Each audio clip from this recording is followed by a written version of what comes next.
So the question is, are you devoted today as you were when he first cut you to the heart? Would you do anything? Is there anything you wouldn't do? I remember when God first got a hold of my life, and if he said I had to be baptized every week, I'm bringing swim trunks. I'll just leave them there, right? He said I had to be baptized in the middle of winter in Michigan. Leslie's going for a drive. Like, it's going to happen.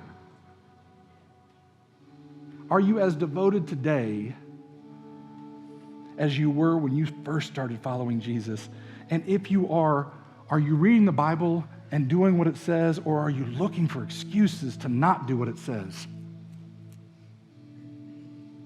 It doesn't matter. Because Jesus was God.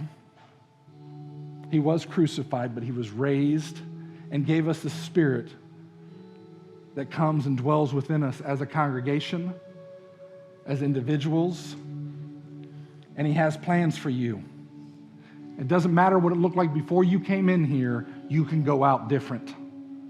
You can go out cut to the heart. You can go out devoted. You can go out looking for places to share what God has done in your life with other people. You can change everything starting now if you want to be devoted the way that they were devoted.